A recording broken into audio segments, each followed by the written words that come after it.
TV recently revealed that nearly 130 people each day are prosecuted for failing to pay the bonkers BBC licence fee. And the Culture Secretary seems to think it's bonkers too. She expressed her frustration on Talk Today this morning. Here's what she had to say. I have said that I don't agree with criminal prosecutions in relation to the BBC. Our powers are limited in order to change that. As I mentioned, we can only make fundamental change at charter review periods, but I have said at the next charter review period, I will look at those criminal prosecutions. Panel is back with me again. Deputy Policy Director at the Centre for Social Justice, Sophia Worringer. Comedian and broadcaster Dave Chawner has joined us, and Senior Economic Fellow at the Institute of Economic Affairs, of course, Mark Littlewood. Welcome to all of you once again. BBC can't get a break, can it? I mean, not that for me to defend the BBC, but, you know, they're constantly in the firing line. We hear today that they're going to be now regulated by Ofcom because they've been not impartial enough. And now we've got the Culture Secretary saying we're going to look into whether they can actually continue to prosecute people. I mean, I happen to think they shouldn't prosecute people for not having a licence, but it's not good to be in the BBC these days, is it?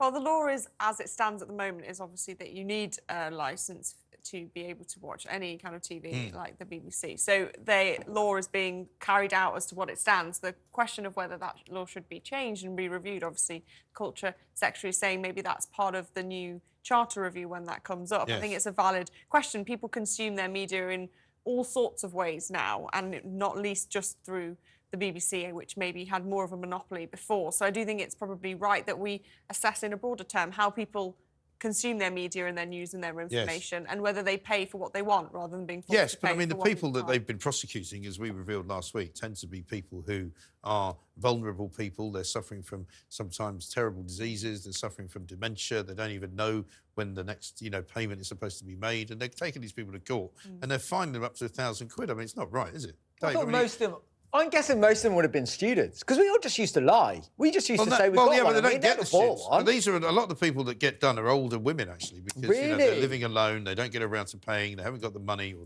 they're ill, they're not able to do it. It's a pretty shocking thing for the BBC. They've got Gary Lineker over here telling us all to save everybody in the world. Meanwhile, oh, never mind, let's just go and prosecute some grandmothers down the road because they haven't paid their licence. There was a heartbreaking kind of pre-sentence report application that was written by someone who had that charge made against them, and just talking about the circumstances of which they lived and which the kind of chaos of their lives and the difficulty that they had, and the fact that this prosecution had been brought against them. So obviously there are always those heart-wrenching stories. Right. But that's not the only bill that if there's someone in that position, that's not the only bill they have. Right. How do they pay their gas, their heat, and their electricity? They probably don't. Well, OK. But the gas people have been stopped from coming in and cutting it off. They're not allowed to do that anymore. Mark, I mean, this is a real stain on the BBC, isn't it? It is. Look, I think I'd say this, that it's because our whole approach to television policy is 30, 40 years out of date. If you are going to have a licence fee, I guess you need to have some mechanism of enforcing it, otherwise no one will pay it. Right.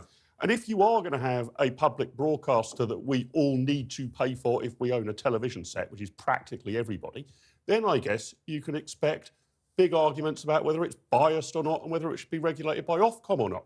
But in my view, we should have none of these things. No. The BBC can be the television equivalent of The Guardian newspaper, which none of us are obliged to pay for. It can stand on its own 2 feet. Charity? It can decide. It can decide its own model, and if you like it, you should be able to subscribe to it like any other television channel, or it can be advertising based, or a mix. We've got to get away. All of this made sense 50 years ago when television was in a different place, and if you broadcast TV signals, everybody around the country could pick them up. You couldn't broadcast to one household without the neighbours being able to get it with a coat hanger.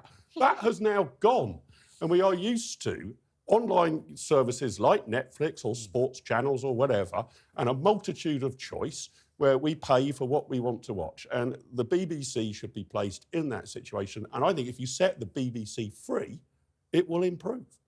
Well, I mean, I think bits of it will disappear altogether because not all of it is financially viable. That's right. And I don't think criminal prosecution is a good look, but I think there should be a proper punishment. Like, you should have to watch all of Mrs. Brown's Boys. Yes. That would be a much more of an incentive. Exactly right. Like, that would genuinely put the fear of God in people. Yeah, but I mean, clearly there are people employed by the BBC going around chasing people for money.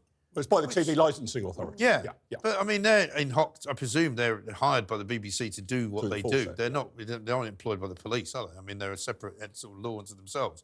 I mean, I can't imagine this is like worse than being a bailiff, knocking on somebody's door. Pretty similar saying, to being a bailiff. Yeah. I mean, you have to be real scum of the earth to do that job, don't you?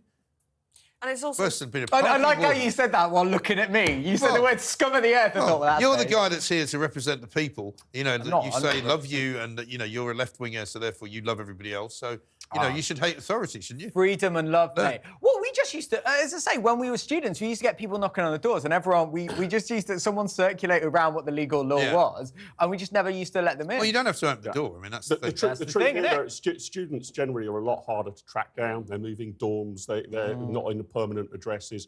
If you are out to try and enforce...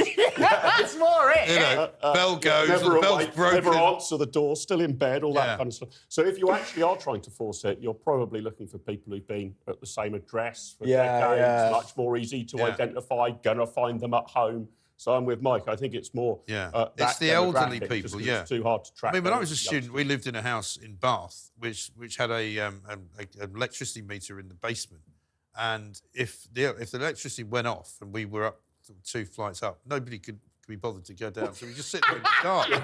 Just sit there in the dark because nobody could be bothered to get out of the chair. I reckon you'd have been a nightmare to live with as a student. Probably. There are a lot easier ways for the BBC to enforce it. At the moment, all you have to do is say, I have a licence fee, check, and it lets you in. There's ways that you could have an account where you register your licence number and then it lets you in a way, same way you have Netflix or other accounts that you're paid for. I mean, it does ask you that, doesn't it? They could make it more difficult. When you're on the iPlayer and it says, do you have a TV licence? I mean, what if you're just lying? Exactly. But there's a good reason. The BBC don't want that policy that Sophia has very sensibly suggested because it opens whole cans of worms. Once it's sort of, OK, well, here's my licence fee number, let me on.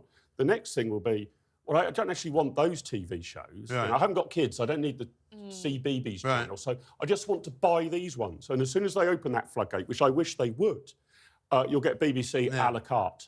You'll be able to buy certain programmes that you like and switch off those that you don't, just as you can with most major sports packages, right? You can't do that with Netflix. You buy the whole thing or nothing at all. There's a lot that I'd like to switch off that. Yeah, but there's a limit to the number of people that can access it, though, because, you know, with the household thing, it's always a nightmare, because you get a new device and suddenly they're going, is this your household? But I bet you Netflix will move to premium and things like, if you want to watch the show on the night that it comes out, it will be an extra £1. The other thing you're all missing, of course, there's nothing on BBC worth watching.